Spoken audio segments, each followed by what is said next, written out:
Fahad Siddiqi here. I want to welcome you guys here. I've got with me here Jose Torres of the Tevas Real Estate Group, and now we've partnered up with Mr. Jose here at the Tevas Group. So I wanted to dive into some of the things as to why we made this switch and what makes Tevas Group so much better. It's going to arm us to better help you. Welcome, Jose. Thank you for being here. Thank you, sir. So the guys, they know me. So tell us about yourself and the Tevas Group. So I'm Jose Torres, aka Jose with a J, just in case y'all didn't know. But we started our brokerage about 3 years ago, and I've been a real estate agent for probably about 8 or 9, and I got my broker license as soon as I could.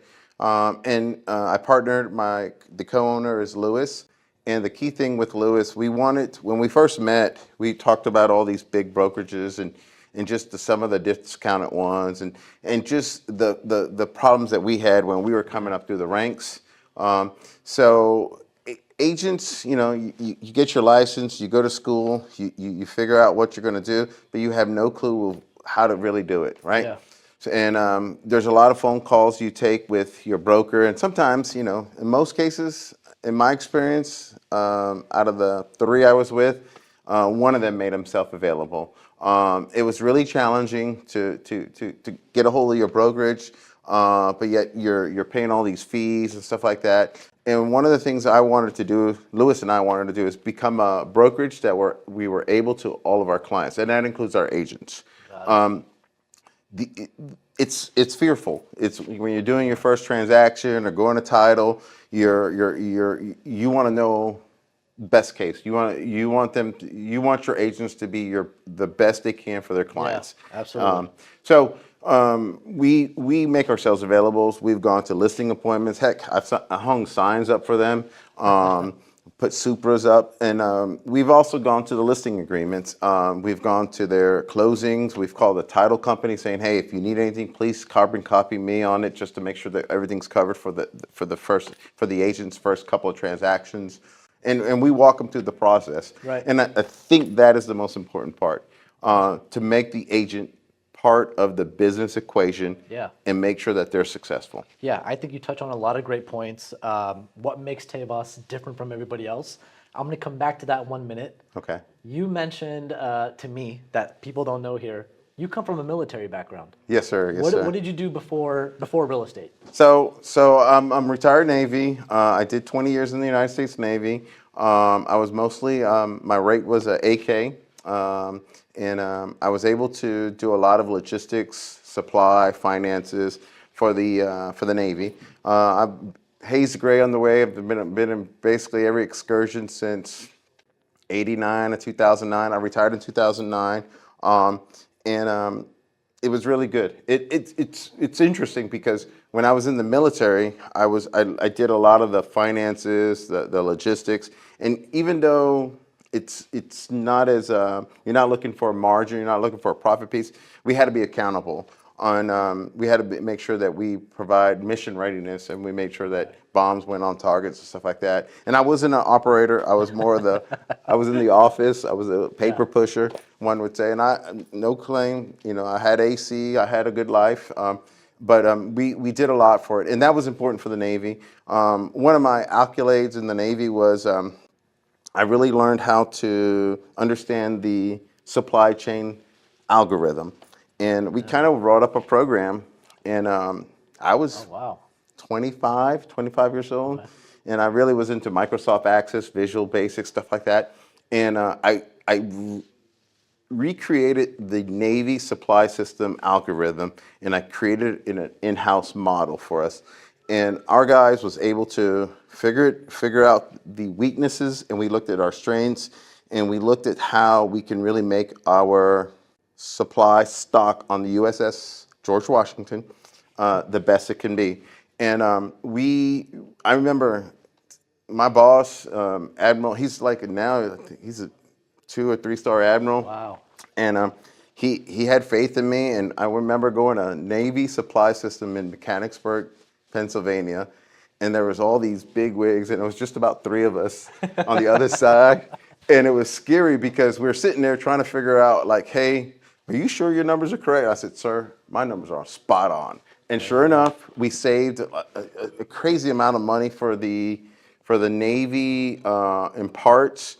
And I want to say, for the record, I retired in 2009. For the record, we had the highest readiness rate, which means how mission on target, how many sorties we flew, compared to cost. Wow. So we had the lowest, but we had the highest mission rate. So, and I got a couple awards for that, and I try to sell it to the Navy as a benefit, bennies, and they're like, no, No, thanks. you did it on Navy's time, so you're not. But it was good. It was a learning experience, and it was humbling that my boss at the time, gave me a chance, and that's what we do at Tevas, and I take that same mindset as a chief in the Navy. I was a chief in the Navy. We care about our agents. Yeah. That's the key thing. I look at them as partners to the whole brokerage, and I make myself available. My wife may not like it at times, but So 2009, you're retired. You're coming back here stateside. How did you get into real estate? Was that just something that you knew, So- this is what I want to do, or you just kind of fell into it, or what? Actually, it was kind of a weird situation because when I retired from the Navy, they were shutting down Iraq. So in the beginning of my Navy days, I was a young AK, pretty good at computers, very analytical. I was responsible for a lot of the drawdowns during those Clinton administration days. And guess what? In 2009, they were drawing down Iraq, responsible to draw down U.S. forces. No. So a big company called me up and they said, Jose, a lot of my bosses retired. And they said, Jose, we want you to be part of that base closure assistant team.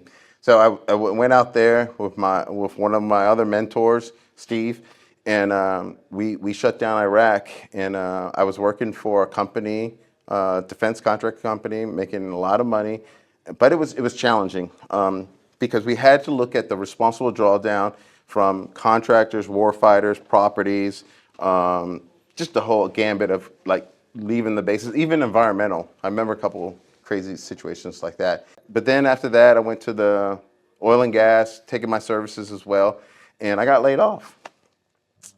And at that time, This was in that 2009, 2010. 2011, I worked for crash. another company. Yeah, Economy's going down. Yeah. economy's going down, oil and gas, and I got laid off. And at that time, I got my undergrad halfway through the military. I did my MBA, and I got a finance degree from Tulane, and that was really helpful. And I was able to teach economics, and I was getting my real estate license.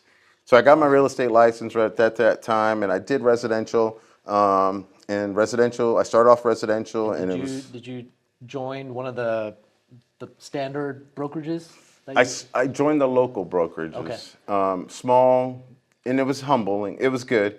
There were some challenges there, but I was able to learn. I was thankful for that opportunity, and I was able to, within like year two, I went to commercial because I was very analytical and I could see the numbers. So I got some pretty high net worth investors, and we were able to get some really good deals. And RV parks, storage facilities, we flipped houses. I'm missing something else, warehouses. Yeah. And it was really good. So then after that, I went to two other brokerages, and by that time I was like, hey, I can, and I was teaching economics. Oh, I remember doing a little side hustle I was an adjunct professor at a local college teaching economics. That was really fun. I enjoyed that part. And I was able to finish off, and that's when I was going to Tulane for my finance degree. The MBA was challenging, but the military's got me with that leadership, and it wasn't that bad, but it got really hard with that finance degree. Gotcha. Yeah, and that when I got laid off to that time period, it was kind of perfect because somehow I graduated with some honors. I didn't know how I was going to pull it off because I remember 2:00 in the morning trying to figure this stuff out. And it came well. Yeah. Then I met Louis a couple years back, and we kind of shared our stories. So this is like, what, 2019? 2019, 2020? 2020, yeah. Okay, so you've gone from you're a solo producer, you're bouncing around a couple of brokerages. Yep. You've seen what you like and what you don't like from these brokerages. Exactly. And now you're thinking, I'm going to do it the right way. Yeah. I'm going to be the broker, me and Lewis. I want to offer agents that what I didn't get or a little bit of what I did get, right? Yeah, yeah. So one of the big things that I can speak for our team here and we've been with you guys for a little bit over 2 months now.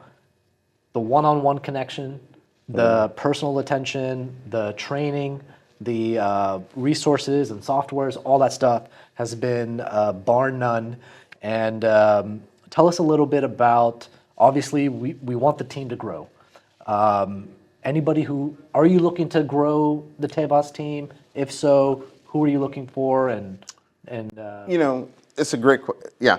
So we're always looking. The key thing about an agent, we'll always want to have that conversation, and we want to make sure it's a good fit. Some folks like the big brokerages, and some of them want kind of on their own. But at the end of the day, I believe in making sure that everyone gets fed. Everyone gets fed at the Tevas table, and you're part of the business process. You're not a business revenue stream. So we try to identify with our agents and see where they're at in their real estate career, and we try to give them a compensation plan, or as it's called now, that fits their needs. And we will tailor it to what they need, and if they need training, or we'll look at them and we'll have a couple one-on-ones. And it's a great interview because we have Lewis that meets them, and he's the perfect residential realtor. Don't worry, guys. We're going to have Lewis on here as well next time. He's actually going to be a little upset that we're doing this without him. I know. And he's super great. He's been selling. He came from the oil and gas, but let me tell you something. He believes in the universe, and he's the one that will call me up in the middle of the night saying, hey, one of our agents had an issue. We got to go cover down. And we do. We had an agent that had to go take care of her dad, and hey, we did our open house. We helped her out with the contracts, and we just covered down. Let her, we have a philosophy. I feel like Tevas, it feels like a family. Yes, sir. So speaking about the market currently, what are your thoughts? The upcoming election, everybody's, the hot topic right now is should I buy, should I not buy? Are interest rates going to go up or down? As the real estate expert here, somebody comes to you, what do you say to them? If someone comes to us, it's another interview, and to be clear, if you can afford to buy, okay, period, okay? And it's the market right now is tough. Interest rates are astronomical, but the interest rate is still within the median of the entire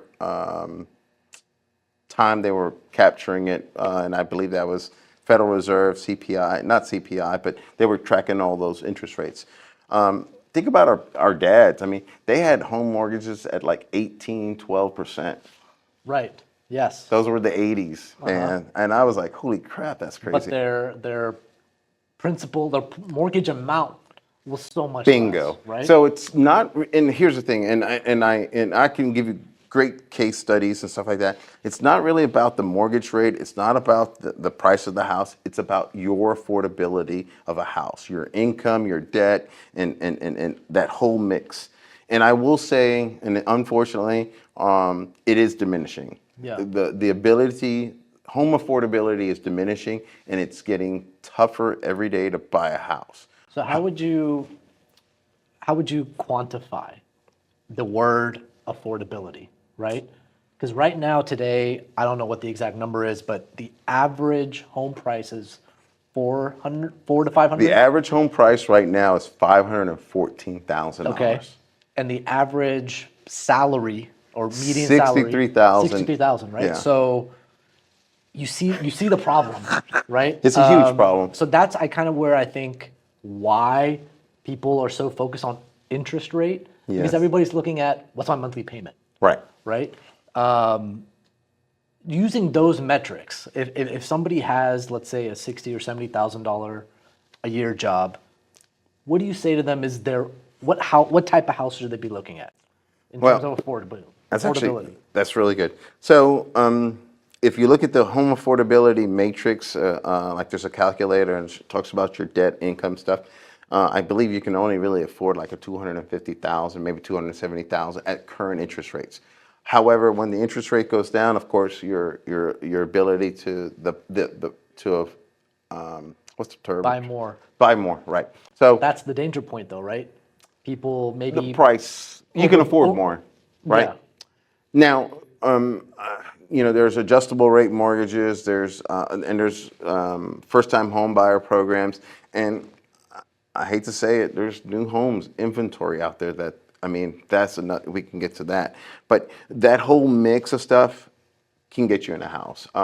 And one thing I will say, the state of Texas, the Houston area, there's homes, there's affordable homes. Yeah. There's ways to do it. Even if you get a condo, a townhouse, or something simple, you can always you could get a home and build that equity. Yeah. Because then you can buy a house now, and if you're renting, you're throwing your money away. If you're buying a townhouse, it's 150,000. You're building your equity, and you can always sell it in 5 or 7 years, or you can keep it and make that income, rent it out, and make that income come back to you. So there's always a way to do it, and I believe there's financial planners, but you can talk to a pretty. You talk to me, heck. You Jose. can come to me. Yeah. I'm going to send you to Jose. Yeah. The other thing is that I always tell people is creative financing, or not creative financing, but in a way that we all know about FHA. Yes. People are VA loans. VA loans is Right. no money down, great interest rates, and there's other Texas programs now. I believe there's a Texas Affordable Housing company or corporation that has some great programs Yeah. for first-time home buyers, and you can get gifted some of your down payment. You can leverage your 401 to help you with the down payment, because the 401 you can tap into that piece. There's different ways you can get it. So to a lot of people who are out there and they say, I don't need a realtor. I can do it on my own. I can go on Zillow, et cetera, et cetera. Yes, you can see listings, but when you talk about an agent, a Tevas Group agent who can help you with feasibility, affordability, lending, different programs and stuff like that, being a realtor encompasses a lot more than just, let me show you some houses. Yes, I totally agree with you on that. It's like it's one of the most important investments in your life. Okay, if you buy it right, I always believe in this: buy it right the first time. If you buy it right the first time, you can grow your equity, and that's what we do at Tevas Real Estate. Our agents are trained. I tell them, I says, hey, if you have a client that's not sure, a first-time home buyer, let's get them in the right program. Let's make sure that they take care of the house. And I think I shared with you before this podcast that I went so bad. I went to the point where I'm writing a pro forma, saying, hey, if you stay in your house 5 or 7 years, you expect to sell your house this is how much equity you're going to build. And you can buy your next house, or you can rent it out and create more revenue. Right. That's how you're going to create wealth. In the United States, the ability to generate wealth is diminishing all the time. And I agree with you 100%. Switching gears a little bit, when you talk about the Houston market, what are you seeing, the trends? Are you focusing more on new developments that are coming up? We have so many new subdivisions, new planned communities coming up, or are you seeing more value in the tried and true locations, taking an older home, fixing it up? New versus old. That's always a debate. That is a great debate. And that goes back to that affordability. If right now in the current interest rates, the market is, I believe, is at 5 or 6%. It's challenging to qualify for an existing home. New home construction right now, those guys, the big ones, they have some great programs out there. They're basically building it, and people will come and they're giving like no down payment, lower than market interest rates. They're throwing in the appliance package, and I mean, there's some really nice communities. I mean, where can you find a move-in house, turnkey ready, with all the bells and whistles from smart home, the thermostats, the tankless hot water heaters, the cameras, the Ring doorbell for $300,000? That's a great question. We're gonna have it at our Vance project street that you guys are gonna learn about and talk about, Vance, and that exactly. Tevas group is gonna help us represent and sell and do all that. But yeah, to that point, that is the exact reason why we bought a piece of land as an investment group in the heart of Houston, and thankfully, there was no current home on the lot, so we had no choice but to build new houses.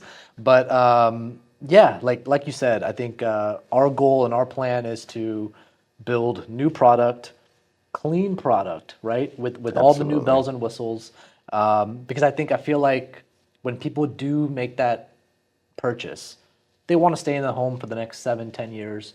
And trends are changing so fast. Absolutely. Industry standards are also being changed so fast, and we deal with the city and their codes. Oh my They're always gosh, changing as yeah. well. So it's really, really hard. I was a fix and flipper myself. I took so many older homes, trying to update them. You can do it, but you find yourself every time you pull down a wall and see what's behind it, you're like, oh man, like Flip, another problem, right? yes, flipping is hard. I mean, HGTV does no justice to a flipper. You got to be careful with those flippings. Yeah. Now, we both here are realtors and brokers, but we're also both investors. Yes, sir. What has been your experience? Like, you've done fix and flips, you've Yes. done commercial builds. Yes. Talk a little bit about that. The fix and flips, everyone thinks it's easy. There's going to be some challenges, and you always gotta. I always plan for that factor, like you talked about. When you pull off the wall, what's behind it? Contingency. The contingency, yes, the contingency plan, and really, depending on where you're working at, you're going to have to deal with Harris County, Brazoria County, Galveston, Fort Bend County. You're going to have to deal with those folks. So fix and flips can be really difficult, and you can burn up your project, your funds quick if you don't plan it right. If you don't plan for that X factor. So fix and flips are hard. Commercial real estate. Let me tell you right now, commercial real estate will be the next meltdown. Probably next second or third quarter 2025. If you watch, Warren Buffett Yeah. has already claimed it out. And When you say commercial, are you specifically offices or warehouse? Like, what asset class are you talking about? really all of them, because typically with commercial real estate, they're on a different terms and conditions on a loan. So unless they're owned by cash, and a lot of them are owned by small banks, small to medium-sized banks, and those rates 3 to 5 years ago were a lot lower. Right. And when these tenant or these landlords have to go renegotiate the loans, they're going to have to renegotiate at these current rates. Yeah. And sure enough, it's going to be hard because you've got a lease. You have a shopping center, and you have, let's say, 5 tenants in there, and you got them all on 15, 20-year leases. Yeah. You're going to have to renegotiate this note.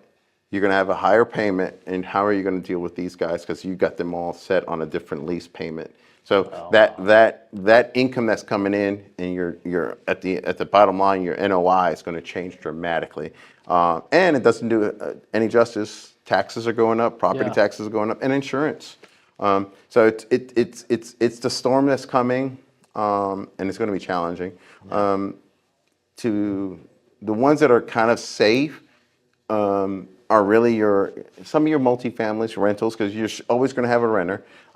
Your RV parks, your storage facilities, those are the ones that are going to be good. Office retail, they're going to take the brunt of it. Like what we're doing now with the Vance project is brilliant. I mean, this is a pretty brilliant model that allows not your corporate investors, your big private. It allows mom and pop. I mean, Yeah. the way you structured it is pretty amazing. 12 months. I mean that. Right. Well, I'm glad you say that, and it's very true because one of the key goals that we have here at KPEG is to make real estate investing accessible.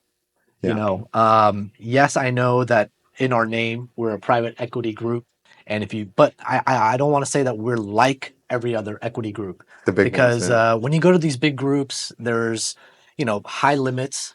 You must invest an X amount of dollars. Exactly. You've got to have an X amount of net worth, and it kind of just it kills it for everybody else. So starting with this Vance project, our goal, the way that we structured it and the way that we're going to do it is to allow the opportunity for people to come in at the ground level, wholesale level. And also, it's a format that bring a buddy, bring a family member, two, three, four people, collaborate, come together, and we're going to show you how to do it. Absolutely. Us and Jose here. Jose, thank you so much for coming through and sitting with us. Tell everybody, how can they find you? How can they get to Tevas Group? How can they learn more about you? Okay, thank you. I'm Jose Torres. You can email me at jose@tevasrealestate.com, or you can look me up at tevasrealestate.com. We're all over Facebook, Instagram, and yeah, we're there. Awesome. And you're also going to see Jose next week on our live webinar that we're having to go over our Vance Street project, which we talked about a little bit, but I'm going to dive in even deeper on the live webinar. So I want to see you guys all there. Can I put in one more thing? Yes, sir. Vance projects. If you want to be in the hot spot of H-Town, you need to be part of this Vance project. Perfect. On that note, hit the link below, register. Can't wait to see you guys there. We'll talk to you soon. Bye-bye.